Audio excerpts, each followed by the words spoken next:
सिद्ध कीजिए कि अंडर रूट 5 एक अपरिमेय संख्या है। तो इसलिए हम मानते हैं कि अंडर रूट 5 एक परिमेय संख्या है। इसका मतलब कि इसे a बटे b के रूप में लिखा जा सकता है। a बटे b बराबर अंडर रूट 5। और जहां की a और b पूर्णांक है, a और b पूर्णांक है और b 0 के बराबर नहीं, b 0 के बराबर नहीं है, a और b पूर्णांक है और a और b सह अभाज्य है, a और b सह अभाज्य है। तो हम क्या करेंगे, सबसे पहले a बटी b बराबर अंडर रूट 5, तो a बराबर अंडर रूट 5 गुणे b, या फिर दोनों पक्षों का हम वर्ग करेंगे तो a स्क्वायर बराबर 5 गुणे b स्क्वायर या 5b स्क्वायर। तो यहाँ पे आप देख रहे हैं a स्क्वायर 5 से विभाज्य है, तभी b स्क्वायर है। b क्या है, पूर्णांक है, अर्थात इसका मतलब है कि a स्क्वायर 5 से विभाज्य है। तो a स्क्वायर जब 5 से विभाज्य है तो a भी 5 से विभाज्य होगा। यहाँ पे a स्क्वायर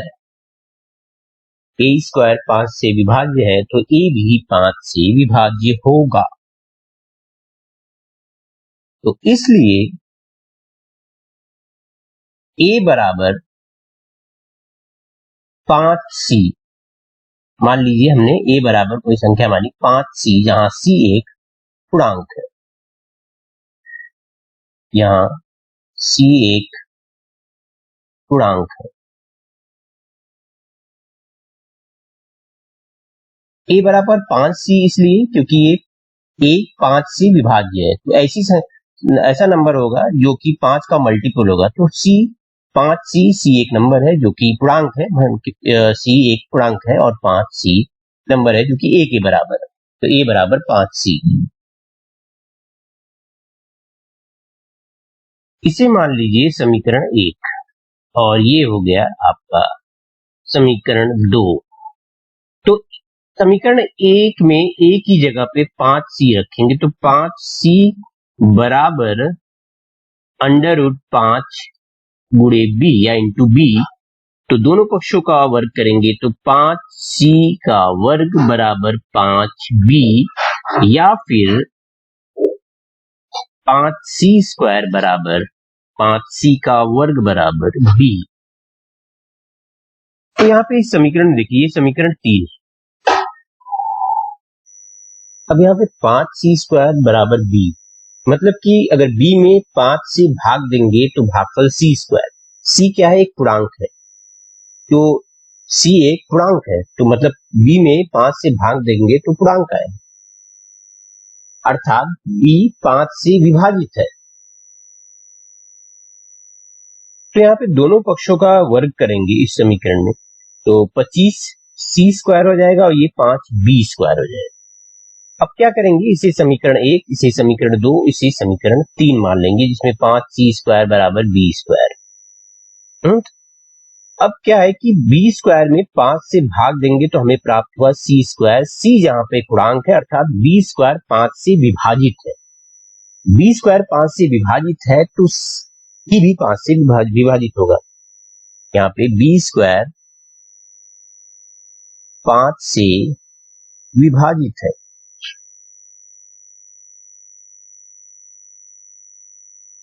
तो इसलिए b भी 5 से विभाजित होगा। यहाँ पे हमने लिखा इस प्रकार 5b को विभाजित करता है। तो समीकरण 2 और समीकरण 3 से हमें प्राप्त ये हुआ कि 5 दोनों संख्या a और b को विभाजित करता है। 5 दोनों संख्या जो हमने माना है a और b को विभाजित करता है, a और b को विभाजित करता है, अर्थात 5 जो है a और b का एक उभयनिष्ठ गुणनखंड है। a और b का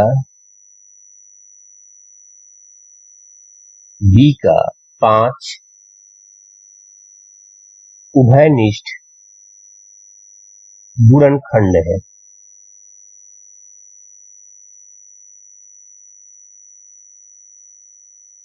अब हमने प्रश्न इसको हल करने की शुरुआत में ही हमने ये माना था कि ए और बी सह अभाज्य हैं, मतलब जिसको विभाजित नहीं किया जा सके, लेकिन यहाँ पे ए और बी 5 से विभाजित हो रहे हैं और 5 उनका उभयनिष्ठ गुणनखंड है, तो ये एक विरोधाभास। तो इससे हमें, और हमने उस वक्त ये भी माना था कि ए और बी एक पूर्णांक है और √5 वर्गमूल 5 एक परिमेय संख्या, ये माना था। लेकिन इस विरोधाभास के चलते, क्योंकि हमने ये भी माना था कि ये अभाज्य है, लेकिन यहाँ पे ये 5 से भाज्य हैं, 5 से विभाजित हो रहे हैं ए और बी, इसका मतलब है कि √5 एक परिमेय संख्या, ये कथन गलत है। √5 एक अपरिमेय संख्या है, अतः √5 एक अपरिमेय संख्या है।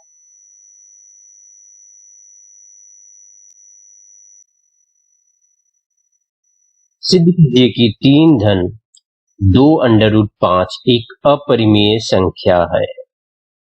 इसको सिद्ध करने के पहले हम इसे की सिद्ध करना है कि अब 3 धन 2 √5 एक अपरिमेय संख्या, तो मान लीजिए कि 3 धन 2 √5 एक परिमेय संख्या है। हम इसके विपरीत लेके चलते हैं और इसलिए इसे दो सह अभाज्य पूर्णांकों a बटे b के समान रखा जा सकता है, अर्थात a बटे b के रूप में रखा जा सकता है। सह अभाज्य मतलब a और b एक दूसरे को विभाजित नहीं करेंगे।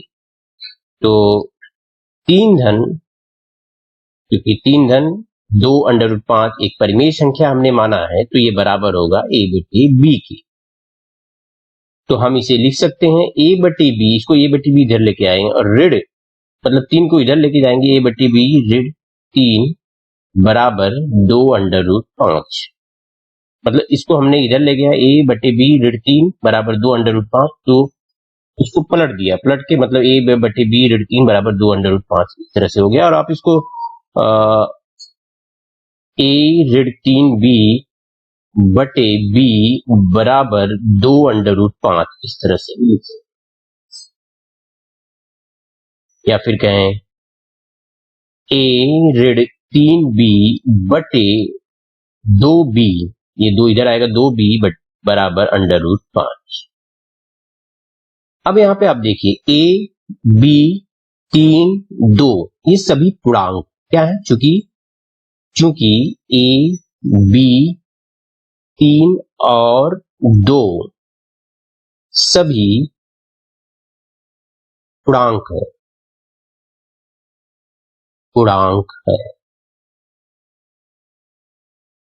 तो ये सभी जब पूर्णांक है तो a ऋण 3b बटे 2b भी पूर्णांक ही होगा। जब a b 3 2 ये सभी पूर्णांक है तो a ऋण 3b बटे 2b पूर्णांक होगा। तब ये पूर्णांक है तो ये √5 इसके बराबर है, तो वो भी एक पूर्णांक है। लेकिन √5 एक अपरिमेय संख्या है, परंतु √5 एक अपरिमेय संख्या है।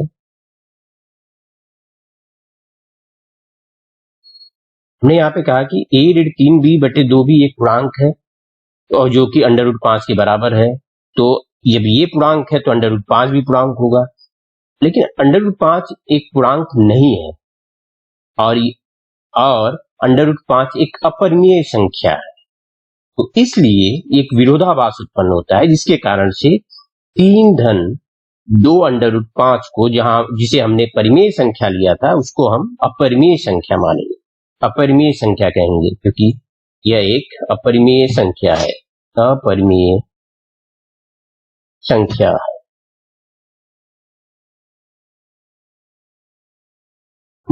जैसे कि हमने प्रश्न में पहले माना कि 3 धन 2 √5 एक परिमेय संख्या है, हमें सिद्ध क्या करना है, 3 धन 2 √5 एक अपरिमेय संख्या है।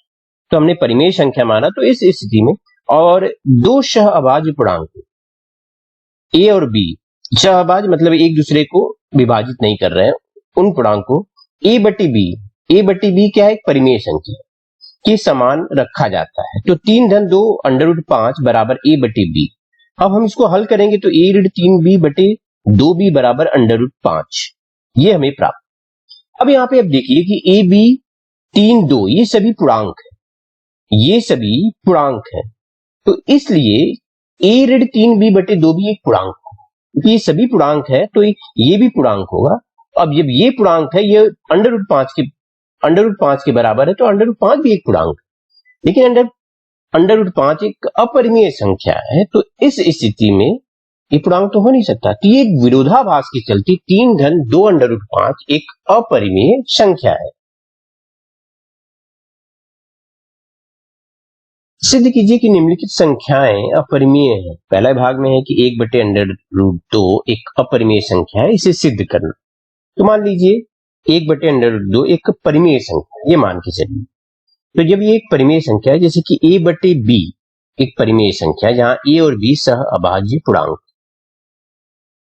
सह अभाज्य पूर्णांक मतलब a और b एक दूसरे से विभाजित कोण जो कि बराबर है, परिमेय संख्या 1 बटे √2 जो कि हमने माना है 1 बटे √2 परिमेय संख्या है। तो इसको हल करेंगे इस तरह से, b बराबर √2a। हम क्या करेंगे, दोनों पक्ष में √2 से गुणा कर देंगे। इसमें दोनों पक्षों में √2 से जब आप गुणा करोगे, इसमें इस तरफ से, इसमें, तो हमें यहाँ पे प्राप्त होगा √2b बराबर 2a या √2 बराबर 2a बटे b। अब यहाँ पे देखिए √2 बराबर 2a बटे b।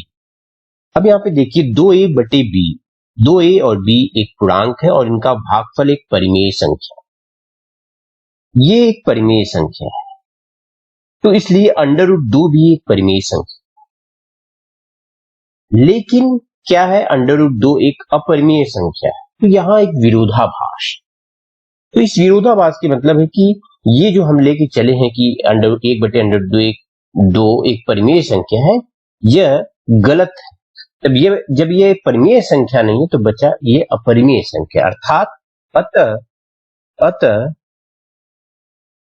1 बटे √2 एक अपरिमेय संख्या है, अपरिमेय संख्या है। इसे मैंने इसको सीधे सीधे लिख दिया। आपको यहां के बाद आपको लिखना है कि जब 2a बटे b एक परिमेय संख्या है, तो √2 भी एक परिमेय संख्या होगी, लेकिन √2 एक अपरिमेय संख्या है, जो कि इस तरह से एक विरोधाभास उत्पन्न होता है, अर्थात 1 बटे √2 भी एक अपरिमेय संख्या है। चलते हैं दूसरे भाग में। इसमें यह प्रूफ करना है कि 7 √5 एक अपरिमेय संख्या है। तो मान लीजिए, जैसे कि मानते हैं हम कि 7 √5 एक परिमेय संख्या है। जब ये परिमेय संख्या है तो मान लीजिए, तब ये a बटे b के रूप में इसे लिखा जा सकता है, अर्थात ये 7 √5 बराबर a बटे b, जहां a और b सह अभाज्य, जहां a और b सह अभाज्य पूर्णांक है। a और b सह अभाज्य पूर्णांक मतलब एक दूसरे को विभाजित नहीं करते और b 0 के बराबर नहीं है, b बराबर नहीं है। तो हम इसे इस तरह से हल करेंगे कि √5 बराबर a बटे 7b, a b 7 ये तीनों ही पूर्णांक a b और 7 पूर्णांक है। जब ये पूर्णांक है तो a बटे 7b भी पूर्णांक होगा।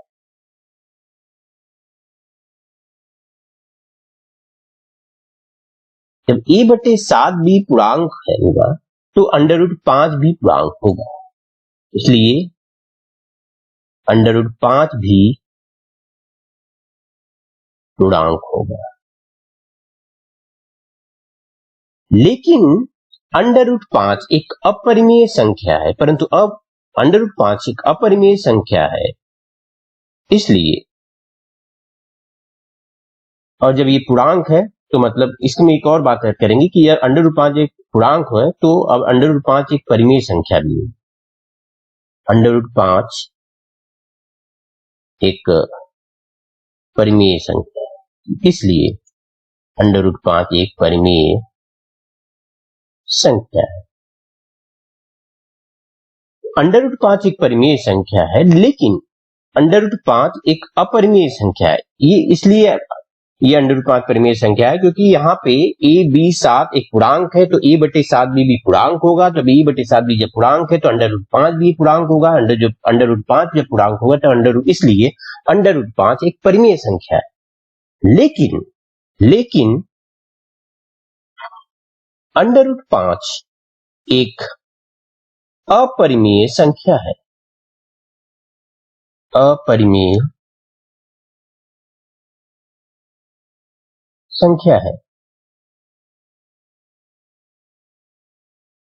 तो यहाँ पे एक विरोधाभास उत्पन्न, अर्थात हमने जो लेके चला था कि √5 एक परिमेय संख्या है, वो सही नहीं है। यहाँ पे विरोधाभास उत्पन्न हो रहा है, जो कि यहाँ पे साफ साफ दिख रहा है।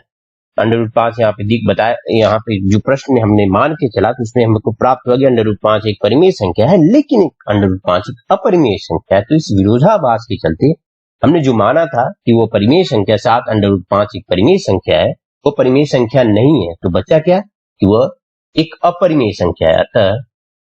अतः 7 √5 एक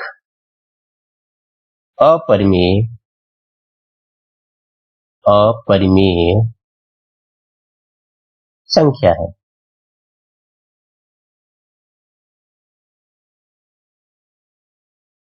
और हम चलेंगे तीसरे भाग पे, इसमें संख्या है 6 धन √2।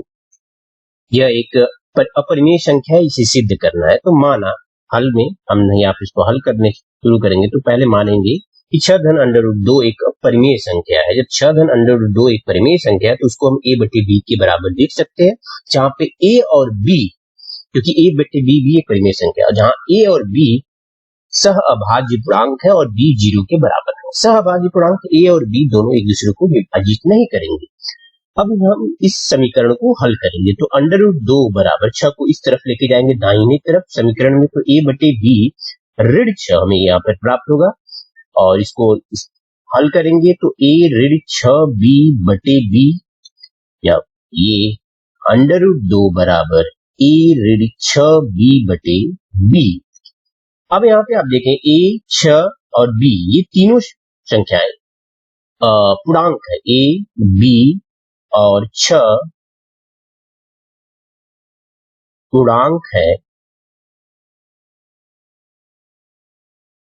इसलिए a ऋण 6 b बटे b एक परिमेय संख्या हो।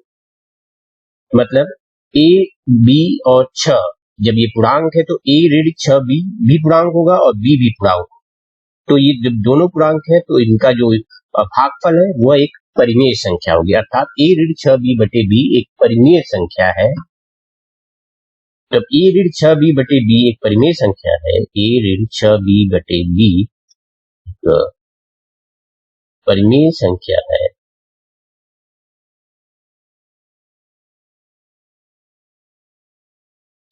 जब ये परिमेय संख्या और ये √2 के बराबर है, तो इसलिए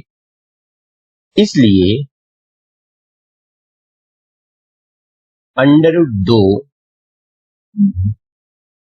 एक परिमेय संख्या है।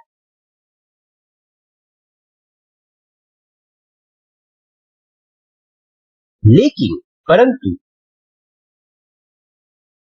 √2